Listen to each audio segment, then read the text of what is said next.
quality of having knowledge, experience, and good judgment, the definition of wisdom. It's also a set of qualities in any good leader. A leader is a different sort of hero than the typical archetype. Anyone can swing a sword and charge headfirst into battle, but it takes someone of true talent to convince someone else to do it for them. In true royal fashion, Zelda is a hero who thinks before they act and has the sense to leave the heavy lifting to others, though she's not afraid to get her hands dirty when she needs to. Echoes of Wisdom follows in the classic Zelda tradition of games, and it feels like any other Zelda game, though the mechanics are different. Nintendo managed to make a game which feels familiar, but is completely distinct from the other games, which is good because Zelda is a different sort of character from Link, and if she was exactly the same as Link, it would be a bit weird. Her main ability is to create echoes with the help of her extra-dimensional, fairy-like comrade Tri. With Tri's rod, Zelda can copy objects and monsters she has found along her journey, and then summon them to help get further.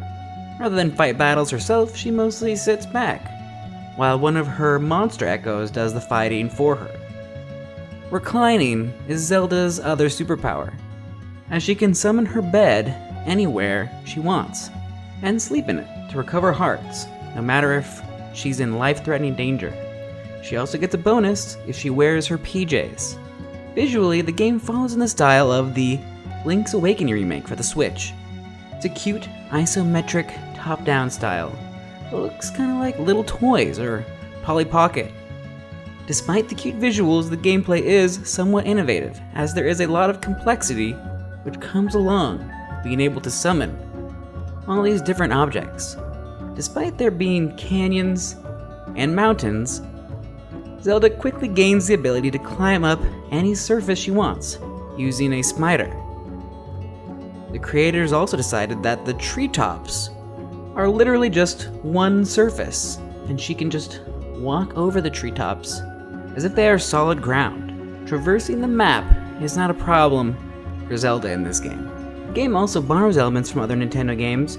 Many of the enemies in the game feel like they come from a Mario game, and Zelda's spin attack looks just like Dixie Kong. All the basic elements of a Zelda game are present. Zelda must go through 7 dungeons and interact with the goddesses in order to vanquish her Echo Nemesis, Null, and save Link. The Triforce has returned in this game, and there are a number of lore elements present from the older N64 games, before the Breath of the Wild. The Deku Scrubs are back, as is the Deku Tree. Wolfos and Peahats are back as well. Interestingly, this game has both types of Zora which have made appearances throughout the series. They have the Fishhead Zora and the more squat, amphibious Zora. These are called the Sea and the River Zora, respectively. Also interestingly, there are both Gibdos and redeads, which were synonymous in the past. In this game, a Gibdo is the mummy form of a redead, and a Gibdo can become a redead. Dampy is also back, but he's not the gravekeeper here. He's a roboticist and makes robots for Zelda. And there are Lionels, why not? The game is something of a greatest hits for enemies you can encounter. There is one great fairy Zelda can find, and she gives Zelda the ability to wear even more accessories for a price. Gone are the days when fairies work for free, I guess. Hey, even magical beings of great power need to make a living. Accessories give Zelda bonuses. Instead of cooking like Link in recent games, Zelda gets the ability to make smoothies with the help of a Deku Scrub. Another way for her to recover hearts besides sleeping.